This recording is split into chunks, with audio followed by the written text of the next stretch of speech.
I am now honored to call on the distinguished permanent representative of Sri Lanka, chair of the special committee to investigate Israeli practices affecting the human rights of the Palestinian people and other Arabs of the occupied territories, to introduce the 54th report of that committee. The floor is yours, sir. Thank you, Mr. Chairman, for giving me the floor. Excellencies, distinguished delegates, ladies and gentlemen. On behalf of the Special Committee to investigate Israeli practices affecting the human rights of the Palestinian people and other Arabs of the occupied territories, I am pleased to present to you the 54th report of the committee pursuant to General Assembly Resolution 76/80.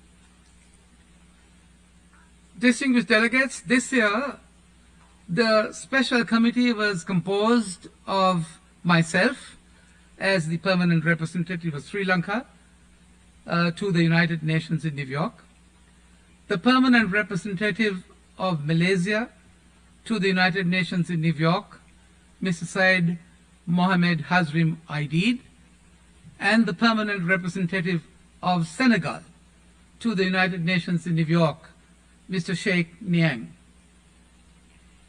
This year, for the first time since the onset of the COVID-19 pandemic, the committee conducted annual consultations with member states in Geneva and undertook its annual mission to the region.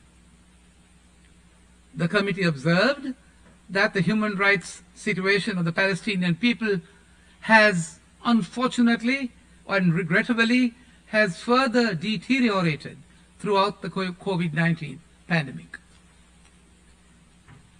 The committee regrets that the Israeli authorities did not respond to a request for consultations with them during the visit or grant members access to Israel, the occupied Palestinian territory, and the occupied Syrian Golan.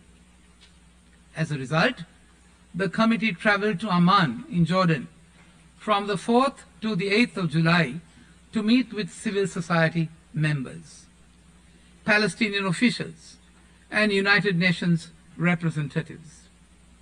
The information contained in the report, therefore, is based on these briefings and written submissions received throughout the reporting period.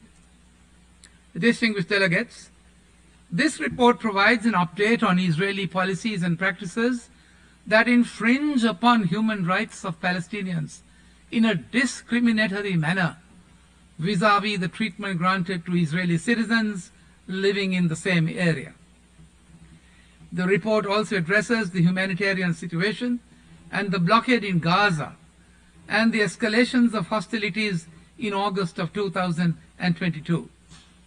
Israeli attacks on journalists, human rights defenders, and freedom of expression in the occupied West Bank, including East Jerusalem, the demolitions and forcible evictions, the expansion of settlements, settler violence, and the complicity of Israeli security forces, the situation of Palestine refugees, and the human rights situation in the occupied Syrian Golan. Mr. Chairman, witnesses who came before the committee testified that to date, 2022 has been what they described as the deadliest year for Palestinians living in the occupied West Bank, including East Jerusalem, since 2006. It was revealed to the committee that at least 121 Palestinians, 27 of them children, and 5 women were killed by Israeli security forces in the occupied West Bank in the first 10 months of this year. Now, this includes the tragic case of Rayan Suleiman, a 7-year-old Palestinian boy who died of a sudden heart failure on the 29th of September, reportedly whilst being pursued by Israeli soldiers. This figure also includes a 78-year-old Palestinian American Omar Assad, who died of stress-induced sudden cardiac arrest at an Israeli military checkpoint on the 12th of January after being blindfolded, handcuffed and beaten and left in very cold conditions. Across the West Bank, which has been occupied, Palestinians from ages of 7 to 78 are being mortally scared to death by Israeli security forces. Distinguished delegates, the Special Committee was briefed on unprecedented levels of settler violence during 2022, the 6th consecutive year of increased settler attacks and 34% more violent than 2021. So far, this year, 3 Palestinians, including 1 child, has been killed by settlers or settlement guards, while another child was killed by either a settler or Israeli security forces. Settler violence has become increasingly well coordinated, and in many instances, these attacks are directly facilitated by Israeli security forces.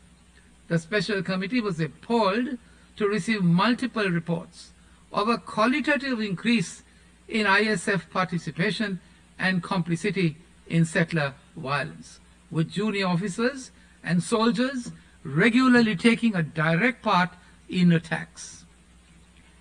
Senior officers were seen to openly declare their support for settlers. In this context, the Special Committee finds it increasingly difficult to distinguish between Israeli settlers and settler violence. Distinguished delegates, the Special Committee was also briefed on several instances of incitement to violence, including by serving members of the Knesset. On the 30th of October, a member of the Knesset, Ben Giver, left a group of right-wing activists into the East Jerusalem suburb of Sheikh Jarrah, where he brandished a pistol and repeatedly yelled for a nearby police officer to shoot at Palestinians. The Knesset member also pulled a pistol on Palestinians near Al-Arub, the refugee camp, on the 6th of March 2022, and drew his pistol on Palestinian parking guards in Tel Aviv on the 22nd of December 2021. Ironically, Ben Giver was re-elected and sits in the Israelis' 25th Knesset. The Special Committee deplores Mr. Ben Giver's repeated acts of incitement and his potential inclusion in Israel's next cabinet of ministers. Distinguished delegates, across the occupied West Bank, Israel's 279 settlements, outposts, or satellite neighborhoods now accommodates over 700,000 settlers. The Special Committee received reports of Israeli and its international settler organizations regrettably recruiting prospective settlers from abroad, and various foreign governments offering tax incentives and other concessions for financial contributions to settler organizations. The Special Committee notes that the establishment and expansion of Israeli settlements in the occupied Palestinian territory, including East Jerusalem, have no legal validity, and the transfer of Israeli civilian population into those territories, we believe, may constitute a war crime. Distinguished delegates, the Special Committee is gravely concerned that a May 2022 Israeli High Court of Justice decision approved the removal of 1,150 Palestinians, 569 of them children, from their homes in Masafa Yatta in the southern occupied West Bank. On the 2nd of October, the court rejected a petition for an additional hearing against these evictions. The Special Committee notes that this would constitute the largest displacement in the OPT since 1967, and that the forcible transfer of civilians from or within the occupied Palestinian territory is absolutely prohibited under international law. Mr. Chairman, Israeli attacks and restrictions on Palestinian civic space escalated to unprecedented levels this year. On the 18th of August 2022, Israeli security forces raided and closed 7 Palestinian human rights and humanitarian organizations in the occupied West Bank, following vague and unsubstantiated designations and declarations of these organizations as terrorists and unlawful. Now, this included the officers of 2 organizations that briefed the special committee early this July. None of the Israel's intelligence and security partners, including the United States Central Intelligence Agency, have endorsed Israel's claim. The special committee urges all donors to continue funding the work of these NGOs, who are amongst the most eminent and respected NGOs in the occupied Palestinian territory, and urges Israel to reverse its spurious terrorism designation, which only serves to halt, to restrict, and to criminalize legitimate human rights and humanitarian work. Distinguished delegates, the special committee was also deeply distressed by the killing of eminent Palestinian American journalist Shireen Abu Akleh and the wounding of her colleague Ali Samoudi in Jenin on the 11th of May 2022. Despite acknowledging the very high likelihood that Ms. Abu Akleh was killed by an Israeli soldier, the Israeli authorities have not opened a criminal investigation to date. The killing of Ms. Abu Akleh, known as the Voice of Palestine, is profoundly and tragically symbolic. The special committee also deplores the desecration of Ms. Abu Akleh's funeral procession by Israeli forces on the 13th of May in East Jerusalem, physically attacking the pallbearers and the mourners. The special committee is appalled, we say, by the lack of dignity, respect, and humanity displayed by Israeli security forces during the funeral of a Palestinian icon.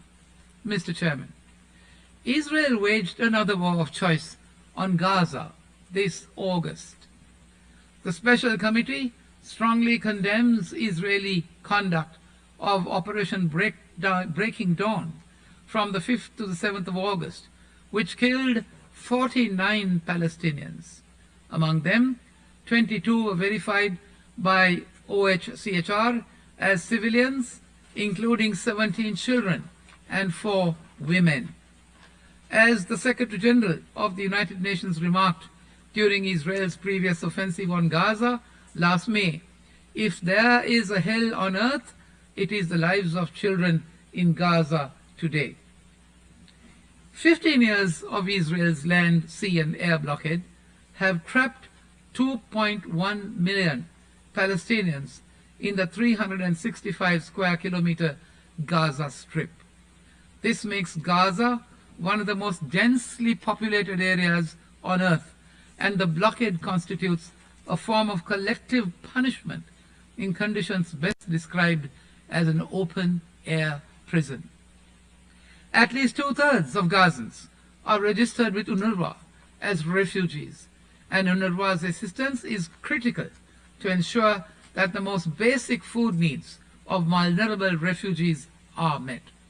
Israel's blockade and border closures, airstrikes in May 2021 and August of 2022, and the COVID-19 pandemic have completely stifled Gaza's economy, with the unemployment rate passing 50% late last year.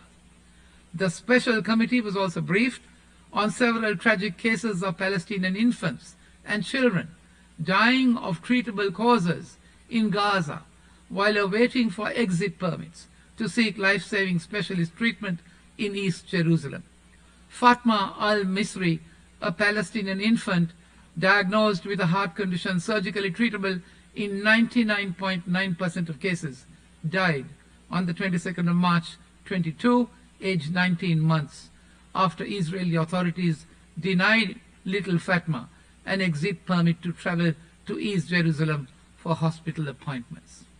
Mr. Chairman, the 34 existing Israeli settlements and Israeli commercial activity in the occupied Syrian Golan have limited the Syrian population access to natural and agricultural resources in violation of their rights to food, health, and adequate housing.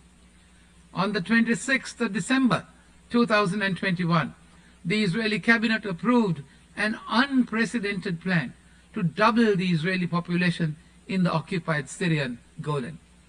The special committee is seriously concerned at this decision, which includes the building of 2 new settlements and 11,300 additional residential units for 23,000 new Israeli settlers over the next 5 years in violation of international humanitarian law. Distinguished delegates, the special committee welcomes the first report to this Assembly of the International Commission of Inquiry on the occupied Palestinian territory, including East Jerusalem and Israel. The committee notes the Commission's finding that the Israeli occupation of Palestinian territory has become unlawful under international law due to its permanence and the Israeli government's de facto annexation policies. The special committee echoes the Commission's call on this Assembly to request an urgent advisory opinion from the International Court of Justice on the legal consequences of continued refusal to end its occupation of the occupied Palestinian territory. The special committee urges all delegates to review this report, in addition to the recent report of the Special Rapporteur on the situation of human rights in the Palestinian territories occupied since 1967, particularly the 21st of March 22 report of former Special Rapporteur Michael Link, which concluded that Israel's political system of entrenched rule in the occupied Palestinian territory have the characteristics of the practice of apartheid. The special committee, therefore, calls upon the government of Israel to systematically investigate all cases of settler violence and excessive use of force by Israeli forces that have led to the death or serious injury, as well as attacks on journalists in the occupied West Bank, including East Jerusalem, and hold perpetrators to account. The special committee reiterates its call on the government of Israel to cease all settlement activity in compliance with Security Council Resolution 2334 of 2016, to immediately desist from implementing any plans to annex parts of the West Bank and the Jordan Valley, as they would constitute a grave breach of international law, the Charter of the United Nations, and numerous Security Council resolutions, and to immediately end the illegal practice of demolishing Palestinian homes, which constitutes collective punishment, contributes to a coercive environment, and facilitates forcible transfer in violation of international humanitarian law. The special committee calls on Israel to immediately end its practice of administrative detention, noting it is currently holding 798 Palestinians in administrative detention without a charge or trial. This includes 7 children and 2 women, and is the highest number since 2008. The special committee also calls on Israel to lift its land and sea and air blockade on Gaza, now in its 16th year, reverse its unsubstantiated terrorism designations of human rights and humanitarian organizations, and resume its cooperation with the United Nations. Mr. Chairman, the special committee also calls on the international community to uphold and implement the relevant resolutions of the General Assembly and Security Council, to provide UNRWA with predictable and sustainable funding in order to prevent a humanitarian catastrophe and a regional security crisis, and demand Israel end its occupation of the Palestinian territory and the Syrian Golan. The Special Committee has made 23 recommendations to the Israeli government, and we have made altogether 7 recommendations to the international community. It is in that hope that we believe that these recommendations would be taken seriously, and we cannot wait any longer. I think it is time that we all got together with all the parties concerned, to resolve this issue without leaving it to another generation who would probably talk about the same thing once again. I thank you, Mr. Chairman, for giving me the floor. أشكر الممثل الدائم لسريلانكا. I thank the distinguished permanent representative of Sri Lanka for presenting his report of the Special Committee to investigate Israeli practices affecting the human rights of the Palestinian people and other Arabs of the occupied territories.